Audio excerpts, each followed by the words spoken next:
चलो बोलो, sound clear, video सब सही है, स्टार्ट करें क्लास को। साउंड क्लियर जा रही है जी? साउंड क्लियर जा रही है, वीडियो क्लियर है? जवाब दो फटाफट भाई।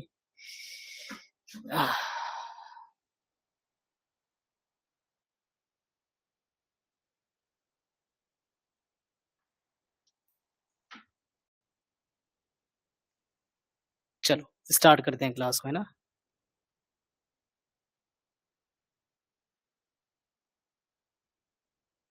देखो,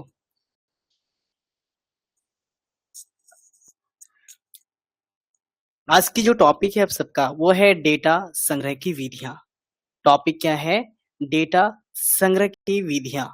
इंग्लिश से इसे कहते हैं डेटा कलेक्शन, है ना। मेथड्स या methods of data collection. Methods of data collection यानी डेटा संग्रह की विधियां। पिछले क्लास में हम सब ने डेटा के बारे में जाना कि डेटा क्या होता है, इंफॉर्मेशन क्या होता है, नॉलेज क्या होता है, ठीक ना। मतलब पिछले से पिछले क्लास में, परसों के क्लास में हमने डिस्कस किया था कि आखिर डेटा क्या होता है सर, सूचना क्या होता है सर, और ज्ञान क्या होता है, और तीनों में क्या क्या अंतर है ना। तीनों में हम लोग डिफरेंस को समझे थे। और कल की जो क्लास में हम लोग समझे कि आखिर जो डेटा होता है कितने प्रकार का होता है। तो हम लोग डेटा कितने प्रकार के देखे थे? 4 प्रकार का। एक होता है टेक्स्ट डेटा, जो कि लिखा हुआ कोई चीज आपको दिया रहता है उसको कहते हैं टेक्स्ट डेटा। एक होता है आपका संख्याकी डेटा, जो नंबर दिया रहता है उसको कहते हैं संख्याकी डेटा। एक होता है इमेज डेटा, हो सकता है किसी का फोटो, वो भी डेटा ही है। एक होता है आपका वीडियो, किसी का यदि वीडियो होता है तो वो भी डेटा ही है। तो डेटा जो है कल हम लोग 4 प्रकार के देखे। मतलब एक टेक्स्ट, यदि मान लेते हैं कि आपने व्हाट्सएप में किसी को एसएमएस किया है, हेलो सर गुड मॉर्निंग, तो आपका व्हाट्सएप का जो वो टेक्स्ट है ना, वो आपका टेक्स्ट डेटा कहलाता है, ठीक है। और वही यदि अपने जो है अपने मोबाइल में अपने कोई भी नंबर सेव किया है और नंबर को किसी नाम से सेव नहीं किया, बस नंबर है, तो वो आपका हो गया संख्या की डेटा, यानी नंबर है आपके पास, बहुत सारे नंबर है, ठीक। या फिर हो सकता है कि आपके पास रिजल्ट है, तो उसको संख्या की डेटा कहेंगे। उसके बाद हो सकता है कि आपने जो है अपना पिकनिक का या सरस्वती पूजा का या फिर 15 अगस्त का, इंडिपेंडेंस डे का या स्वतंत्रता दिवस का आपने फोटो रखा है अपने गैलरी में पिछले साल का, तो वो भी आपके लिए क्या हो गया? पुराना डेटा, वो फोटो डेटा हो गया। आपने वीडियो बनाया कहीं जाके करके, तो आपका जो वीडियो है वो क्या हो गया? वो भी डेटा है। तो चलिए हम लोग देखते हैं आज जो है डेटा संग्रह की विधियां को समझेंगे। यानी जो डेटा हम लोग लाते हैं, फोटो है, वीडियो है, जो भी है, टेक्स्ट है या संख्या की डेटा होता है, वो कहाँ से लाते हैं।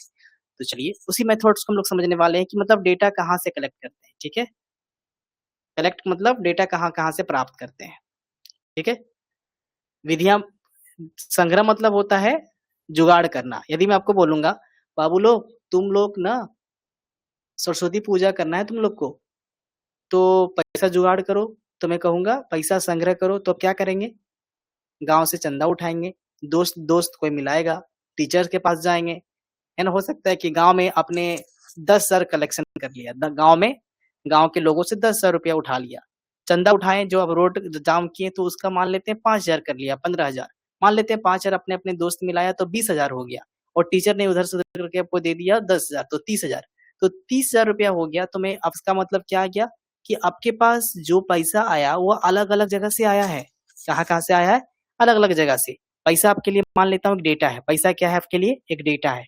और वो डेटा कहाँ कहाँ से आया? टीचर से, चंदा उठा करके, गांव से और दोस्त से, तब जाके 30,000 हुआ, तब जाकर के 30,000 में आप लोग का क्या होगा? पंडाल होगा, डीजे होगा, माता जी की मूर्ति आएंगी, इसके बाद पूजा होगा। तो उसी तरह से सेम टू सेम यहाँ पर भी वही विधि है कि हम सब कोई भी डेटा कलेक्शन करते हैं या कोई भी इंफॉर्मेशन लेते हैं तो अलग अलग जगह से लेते हैं। तो चलिए मान लेते हैं कि मैं आपको बोलूंगा बाबू आप अपना गांव की स्थिति को बता सकते हैं। आप बोलेंगे सर क्या गाँव का स्थिति? गाँव की स्थिति क्या है? मैं बोलूँगा बाबू मुझे जानना है कि आपके गाँव में कितना पढ़े-लिखे इंसान हैं और कितना लोग जो हैं अशिक्षित हैं। मतलब मुझे सिंपल और सीधा में जानना है कि आपके गाँव में टोटल कितने पढ़े-लिखे लोग हैं और कितने पढ़े-लिखे लोग नहीं हैं। मैं ये जानना चाहता हूँ, है ना? मैं बोलूँगा कितना लोग पढ़े-लिखा है और कितना लोग पढ़ा-लिखा नहीं है, मैं सिर्फ़ आपके गाँव के बारे में जानना चाहता हूँ। आप क्या करेंगे पहले बताइए? यदि मैं आपको बोल दूँगा कि मुझे 10 दिन के अंदर अपने गाँव का डेटा दो मुझे, कि आपके गाँव में कितना पढ़े-लिखे इंसान है और कितना पढ़े-लिखे इंसान नहीं है। मतलब कितना शिक्षित है और कितना अशिक्षित है। मतलब लिटरेसी रेट मैं आपका जानना चाहता हूँ आपके गाँव का। तो आप क्या करेंगे सीधा और सिंपल में? आप बोलेंगे सर, मैं तो सबके घर में जा-जा के तो रिज़ल्ट नहीं दे सकता। कौन पढ़ा है, कौन लिखा है। आप जा सकते हैं सबके घर में? सबके घर में बोलेंगे कि आप पढ़े-लिखे हैं या नहीं है? तो बोलेगा बाबू अब मैं पढ़ा-लिखा नहीं हूँ। तो सर्टिफ़िकेट दिखाएगा अपना। तो वो पॉसिबल है, सभी से पूछने जाना? नहीं है। लेकिन हम लोग पॉसिबल बना सकते हैं लेकिन अलग-अलग जगह से। देखते हैं चलिए, है ना? वही आपका एक डेटा हो गया। मतलब मैं आपसे एक डेटा माँगा कि आपके गाँव में कितने शिक्षित हैं, कितना अशिक्षित हैं। उसी को कहते हैं डेटा कलेक्शन। तो आप क्या करेंगे? आप क्या करेंगे? आपके पास क्या-क्या उपाय है यदि आपके गाँव से यदि डेटा निकालना है, कितना पढ़ा है, कितना पढ़ा-लिखा नहीं है? तो सबसे पहले तो ये बोलेंगे सर मैं तो गाँव में जा जाकर पूछ सकता हूँ सबसे, है ना? यानी पूछ सकता हूँ इसका मतलब साक्षात्कार कर सकते हैं, यानी इंटरव्यू ले सकते हैं सबसे, सबसे बातचीत कर सकते हैं। या फिर ये भी हो सकता है कि आप क्वेश्चन कर सकते हैं, क्वेश्चनियर जिसको कहते हैं। मैं सबसे क्वेश्चन करूँगा। ये भी हो सकता है सर कि आप अब ऑनलाइन के माध्यम से आप अपने डेटा देखेंगे कि आपका इस गाँव में कितना लोग पढ़ा-लिखा है, कितना लोग पढ़ा-लिखा नहीं है। हो सकता है कि ऑनलाइन से देखें। हो सकता है कि कुछ आप अपना आंगनवाड़ी में जाकर के कोई जो चीज़ आपका डेटा लिखा है या आंगनवाड़ी में कोई लिखा होगा जो सहिया होता है, वो गाँव का डेटा रखता है या पंचायत लेवल पे डेटा रखता है, तो आप वहाँ पे जा सकते हैं या कोई बुक से प्राप्त कर सकते हैं कि कहाँ है। ठीक है? तो चलिए, अब देखते हैं हम लोग डेटा का कलेक्शन। तो सबसे पहले क्या करेंगे डेटा का संग्रह का अर्थ क्या होता है?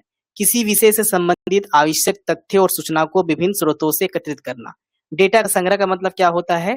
कि कोई भी स्पेसिफिक कोई सब्जेक्ट दे दिया। मैंने आपको सब्जेक्ट दे दिया क्या? आपको मैंने एक सब्जेक्ट दिया कि कितना लोग पढ़ा-लिखा है, कितना लोग पढ़ा-लिखा नहीं है। यानी शिक्षा दर हमको जाँचना है। क्या देखना है? साक्षरता दर देखना है कि आपके गाँव का कितना है। ठीक है? तो आप क्या करेंगे साक्षरता दर को लेने के लिए, है ना? अलग-अलग जगह से आप डेटा को स्रोत को एकत्रित करेंगे यानी कलेक्ट करेंगे, ठीक है? इसका उद्देश्य यही होता है कि आप जो भी डेटा कलेक्ट करेंगे उससे हमको पता चलेगा कि आप सही जानकारी प्राप्त कर रहे हैं ताकि बेहतर निर्णय ले सकें, है ना? तब ना बता सकेंगे कि आपके गाँव में कितना पढ़ा-लिखा लोग है, कितना पढ़ा-लिखा लोग नहीं है। तो हमको पता चलेगा किस कारण से नहीं है, यदि इतना लोग मूर्ख हैं, इतने लोग पढ़े-लिखे नहीं हैं, तो आपके गाँव का विकास नहीं हो सकता है। उन लोगों को क्या करना होगा, उन लोगों को कैसे क्या करना होगा, कौन-सा योजना बनाना होगा, कौन-सा रणनीति अपनाना होगा ताकि आपके गाँव का विकास हो पाए। आपके गाँव में क्या-क्या समस्याएँ हैं, स्वास्थ्य को लेकर के, पर्यावरण को लेकर के, जो भी समस्या है, उस समस्या का निपटान तभी गरीबी है आपके गाँव में, हो सकता है स्वास्थ्य की समस्या हो सकता है कि आपका साफ-सफाई का समस्या हो सकता है पानी की समस्या हो सकता है बाथरूम का समस्या हो सकता है कि आपका घरों का समस्या हो।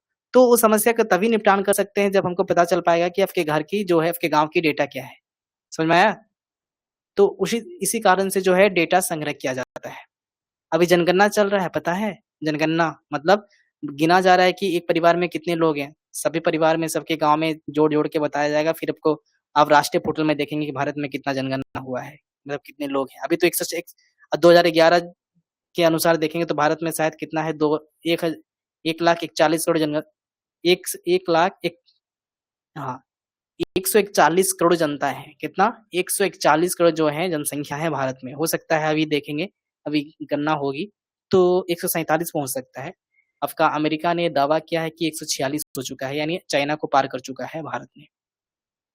तो सबसे पहले क्या करेंगे बाबू लोग यदि आपके गाँव का डेटा निकालना हो, हम बोलेंगे मैंने तो आपको सब्जेक्ट दे दिया कि कितना पढ़ा-लिखा है, कितना पढ़ा-लिखा नहीं है। तो सबसे पहले प्रश्न करेंगे, है ना? पहला क्वेश्चन यही करेंगे, पहला आप जो मेथड अपनाएँगे, गूगल फॉर्म भर सकते हैं या सबको फॉर्म दे सकते हैं, प्रश्न कर सकते हैं कि आप पढ़े-लिखे हैं? तो बोलेगा नहीं पढ़े-लिखे हैं, तो हो सकता है कि आप फॉर्म में टिक करेंगे, ये आदमी पढ़ा-लिखा नहीं है। है ना? ये हो गया, आप प्रश्न पूछ सकते हैं सभी से। दूसरा कर सकते हैं इंटरव्यू, दूसरा से बातचीत करेंगे तो आपको पता चल जाएगा, है ना? जानकारी ले सकते हैं कि कौन लोग कितना पढ़ा-लिखा है, कितना लोग पढ़ा-लिखा नहीं है।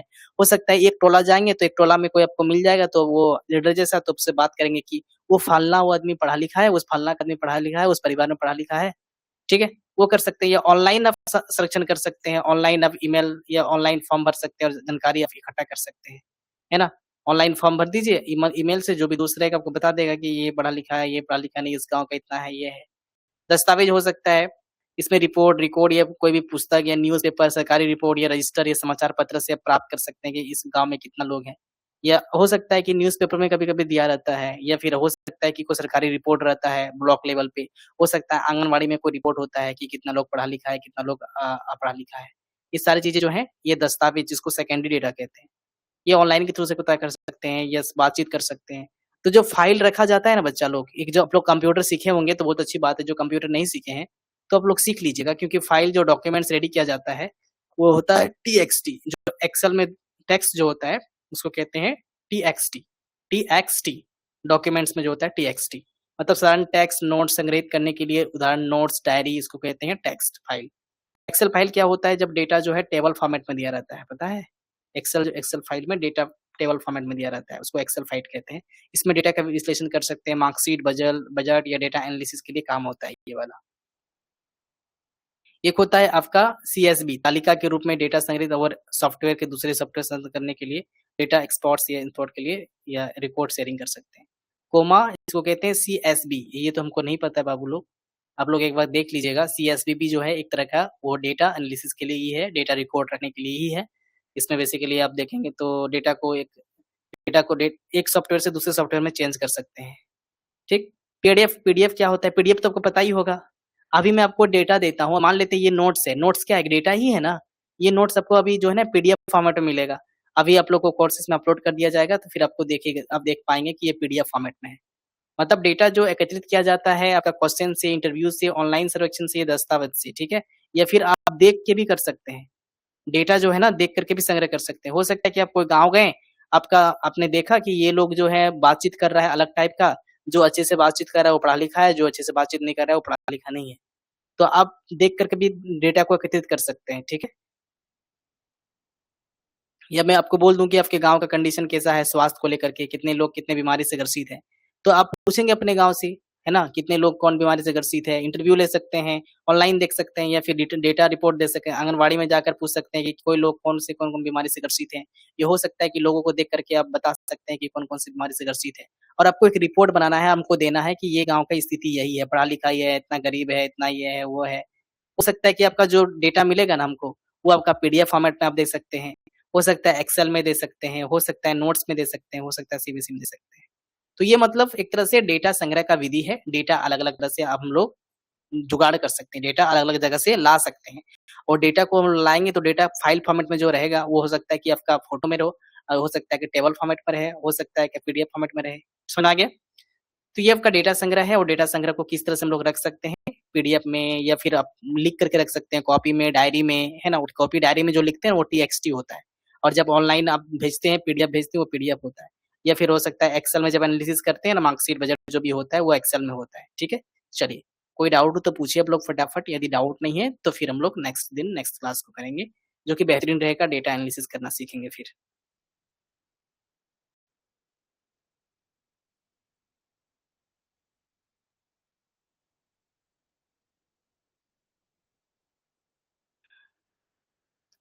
क्लास को एंड करें बच्चा लोग, समझ में आ गया? डेटा कलेक्शन का मेथड समझ में आ गया कि कोई भी डेटा यदि कोई भी चीज़ यदि जानकारी इकट्ठा करना हो तो किस तरह से कर सकते हैं। इंटरव्यू से लेकर इंटरव्यूज़ कर सकते हैं, लोगों से क्वेश्चन पूछ सकते हैं, रिपोर्ट पढ़ सकते हैं, न्यूज़ पढ़ सकते हैं, ठीक है? यदि मैं आपको बोल दूँ कि भारत में टोटल कितने लोग जो हैं साक्षरता दर कितना है तो क्या करेंगे? आप डायरेक्टली गूगल पे जाएँगे या फिर न्यूज़पेपर में जाएँगे, किताब में जाएँगे फिर वो बता देंगे आप। यदि वही चीज़ यदि मैं आपको बोलूँ कि आपके गाँव में, आपके टोला में कितना लोग पढ़े-लिखे हैं, तो आपको पूछना होगा, बैठना होगा, लोगों के साथ बातचीत करना होगा, देखना होगा, ऑब्ज़र्व करना होगा। ये हो सकता है आंगनबाड़ी में जाके पूछना होगा तभी बता पाएँगे, वरना आप बता नहीं पाएँगे। वो हो गया डेटा कलेक्शन, यानी लोगों से पूछताछ करना, किताब पढ़ना, है ना? चलिए, समझ में आ गया? क्लास को एंड करते हैं। धन्यवाद सभी को। थैंक